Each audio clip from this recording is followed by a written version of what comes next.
വിവാദങ്ങൾ തെരഞ്ഞെടുപ്പിൽ ചർച്ചയാക്കാനാണ് യു.ഡി.എഫ് ശ്രമിക്കുന്നതെന്ന് എൽ.ഡി.എഫ് സ്ഥാനാർത്ഥി എം സ്വരാജ്.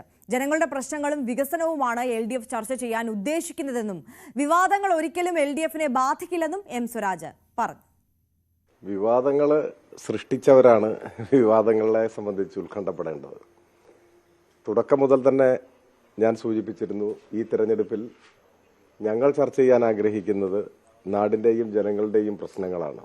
വികസന കാര്യങ്ങളും വികസന സാധ്യതകളും അതുപോലെ തന്നെ സർക്കാർ നടപ്പിലാക്കാൻ ശ്രമിക്കുന്ന പദ്ധതികളെ സംബന്ധിച്ച് ഇങ്ങനെയൊക്കെയുള്ള കാര്യങ്ങളാണ് ഞങ്ങൾ ചർച്ച ചെയ്യാൻ ശ്രമിച്ചിരുന്നത്.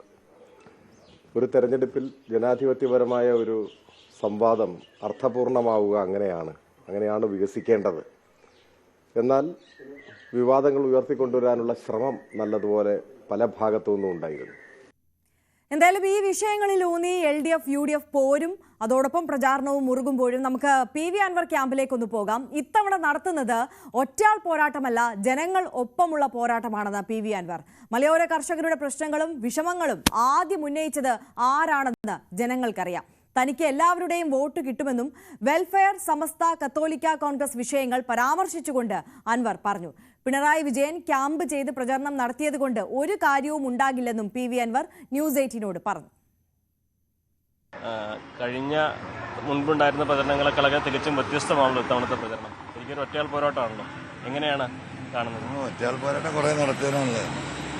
2011 ഒറ്റയാൾ പോരാട്ടം നടത്തിയത്, 14 ഒറ്റയാൾ പോരാട്ടം നടത്തിയിട്ടുണ്ട് പാർലമെന്റിലേക്ക്. ഇപ്രാവശ്യം ഒറ്റയാളല്ല, ഇപ്രാവശ്യം ജനങ്ങളുടെ കൂടെയുണ്ട്.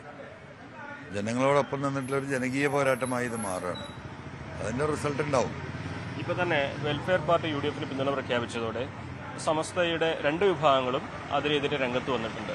അതേപോലെ കത്തോലിക്ക കോൺഗ്രസും ഈ വിഷയത്തിൽ അവരുടെ നിലപാട് വ്യക്തമാക്കിയിട്ടുണ്ട്. അംഗീകരിക്കാനാകില്ല. ഇവിടെ ജനവിരുദ്ധമായ രാഷ്ട്രീയത്തിനെതിരെ ജനങ്ങൾ ഒത്തൊരുമിച്ച് പോകുന്ന ആ ജനങ്ങളുടെ എക്സിസ്റ്റൻസിന് വേണ്ടിയിട്ടുള്ള പോരാട്ടമാണ്.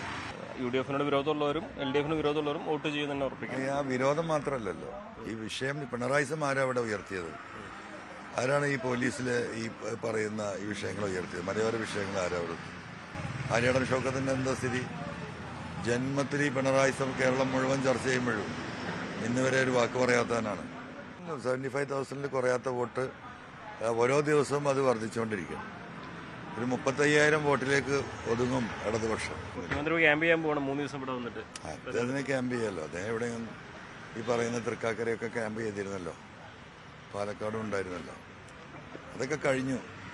പിണറായി എന്ന് പറയുന്ന നമ്മൾ കേരള ജനങ്ങൾ സ്നേഹിച്ചിരുന്ന ആ നേതാവ് 2021 എന്താ പറയുക അസ്തമിച്ചു. എന്ന് മുഹമ്മദ് റിയാസ് ആ വീട്ടിലേക്ക് കാലുകുത്തിയോ അന്ന് അദ്ദേഹത്തിന്റെ ആ പ്രതാപം ഇടിഞ്ഞു തുടങ്ങിയതാണ്. അതിപ്പോൾ ഇന്ന് എവിടെ എത്തിയെന്നില്ല അദ്ദേഹത്തിന് മനസ്സിലായിട്ടില്ലെങ്കിലും ഈ തെരഞ്ഞെടുപ്പ് റിസൾട്ടുകളൊക്കെ അദ്ദേഹത്തിനത് മനസ്സിലാക്കി കൊടുക്കുമെന്നാണ് ഞാൻ കരുതുന്നത്. വിജയപ്രതീക്ഷയുടെ തന്നെ പ്രചരണം തുടരുകയാണ് PV. Anwar. Vinod കുമാറിനൊപ്പം CV. Anumod, news 18. ഇത്തരത്തിൽ പ്രചാരണ ആവേശം നിലമ്പൂരിൽ ഇങ്ങനെ കൊടുമുടി കേട്ടുകൊണ്ടേയിരിക്കുകയാണ്. നമുക്ക്